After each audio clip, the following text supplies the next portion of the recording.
Hello, my most amazing artists. I've got a visitor today. I don't know if you can see her. She's going to let us look at her. But this is Spooky. And she is our new kitten. Oh, goodness. I don't know that she is really enjoying this very much. Probably not. she should not be on the table. All right, hop down.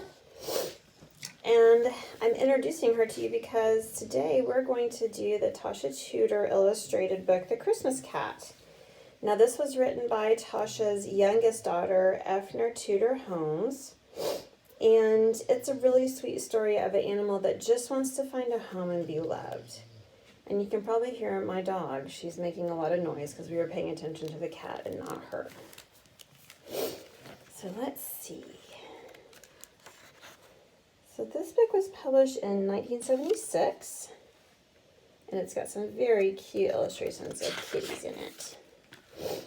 And it's all about a little kitty who gets kicked out of his home for some reason and wants to find another home. He's cold, the wind is blowing, it's snowing, and inside a home there are some children making gingerbread. Look at these beautiful illustrations of these gingerbread cookies. Tasha Tudor loves making gingerbread cookies for her tree. She hangs them on her tree as Christmas ornaments. I'd rather eat them. All right.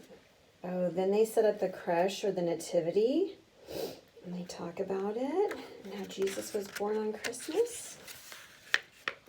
Meanwhile, the kitty, she just wants to go to a place where it's warm. The father goes out and gets a Christmas tree and brings food for the animals. He knows they're hungry. And the cat's talking to him. He says, well, come here. I know of a home for you.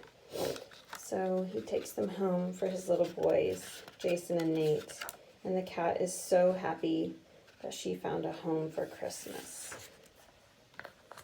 Oh, it's a boy cat. And then there's a great recipe right here for gingerbread cookies for your tree and for frosting. So if you want to make gingerbread cookies and frosting, pause this video right here and ask your parents to help you make some. All right, friends, today we're going to do a drawing of a cat. And I'm going to use this cat for my model because my real cats won't be still. If you want to use a real cat for your model, you better wait till they're asleep or you better take a picture of them. So when we're drawing animals that are asleep, they typically take this rounded shape so they can keep their tummies warm. So I'm going to start with that rounded shape.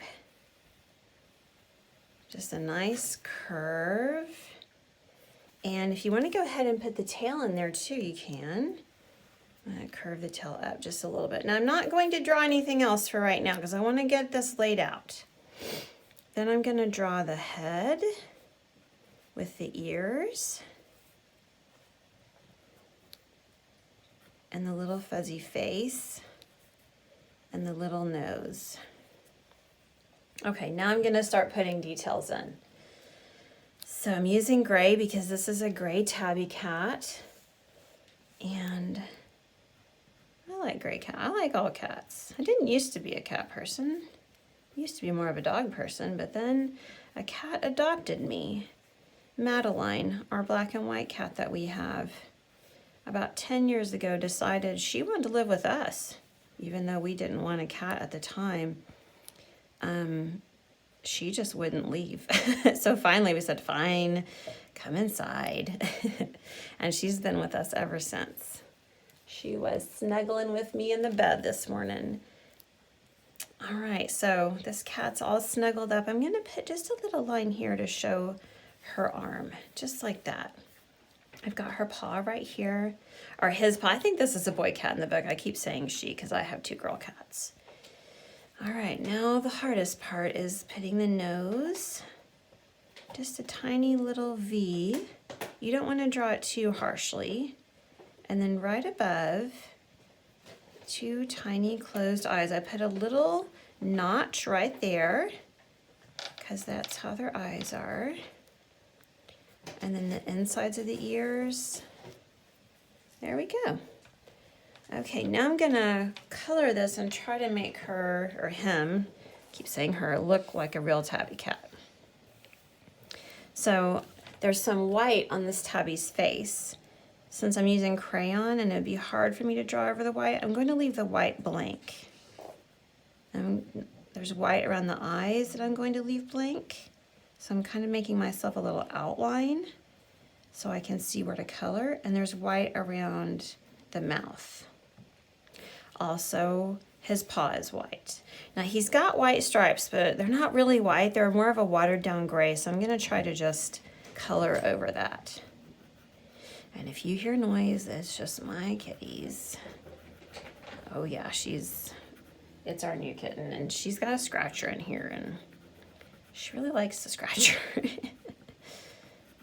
Madeline, our older cat, she's just kind of like, eh. She likes the new kitten, though. We didn't think she was going to, because at first she didn't know what to think. But now she lays by her, and I think she just kind of puts up with her. Okay, I'm gonna color the rest of my cat gray. If you want to draw along with me, that would be awesome. If you need to pause this at any time, pause it. I'm coloring lightly. I'm not pressing down really hard.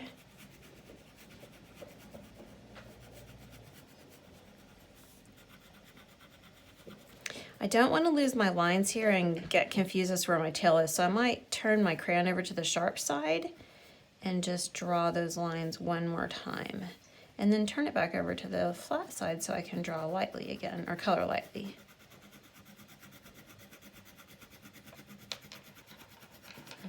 Okay.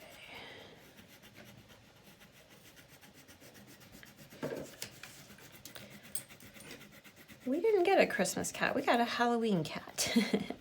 That's one of the reasons we named her Spooky. Plus she's all black. She's got a little bit of white fur right underneath her chin, on her chest, and a little bit on her tummy. That's about it. Okay, I'm gonna go back with my gray, the sharp end, and do an outline, because that just makes it look good. I don't wanna lose some of these lines in here. All right, now I'm gonna do some stripes. So I'm gonna go in and color darker with the gray. And I'm looking at my picture as I color, trying to copy it. Remember we talked about artists copy other artists. Now it would be wrong if I were to sell this picture and say, oh yeah, this is my original work. I did this all by myself, because really I didn't. I really copied another artist. But there's no wrong in doing it to learn. No wrong whatsoever. And as a matter of fact, that's how all of the artists a long time ago used to actually learn how to paint. They would have to copy the old masters or the painters before them. Now there's some stripes on the tail, so I'm just gonna color them just like so. There we go. These stripes look like watered silk, and that's my husband's phone. He's working on the other side of the table from me today on this snow day. Okay.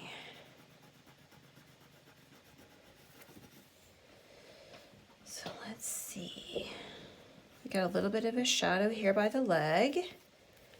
And then I'm gonna go over here and work a little bit, because I'm kind of nervous about these stripes on the face. Whether I'll be able to do them very well. So I'm just going to start gently. If you're nervous about coloring something darker, start gently, and then you can always back off a little bit if you need to. If you start hard with the crayon and push hard, you can't really go backwards. On the back is pretty dark of this cat, so I'm gonna go ahead and do that. And try to get some more of these little stripes in here.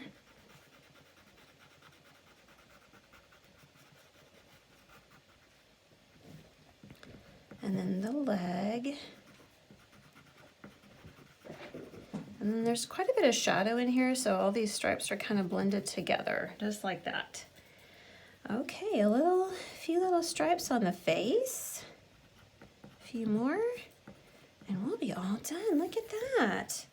All right, now one thing I can do is get out my black to make parts a little bit darker, and get out my white to make parts a little bit lighter. And I want to do a little bit, just the tiniest bit of pink for the nose. This is a very strong pink, so I'm just barely going to use it. There we go. So on my white, I'm going to go through on some of these stripes. And I don't think it's going to really work that well. That's okay. All right, let's go in with the black. So in the little, I'm just using a little bit of movement with my crayon, just a little tiny bit. I don't want it to get too dark. I'm just scuttling over this a little bit.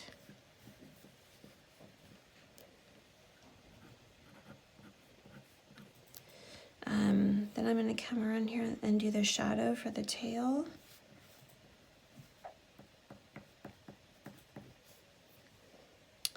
And I'm going to do the whiskers. So when you do whiskers, very gently start, push down very gently, and pull away really quickly. And that will give you very natural looking whiskers. There we go. Okay, there's our Christmas cat. He has found a good home. If you want to draw one of these for your family, that would be awesome. You could even write Merry Christmas on it.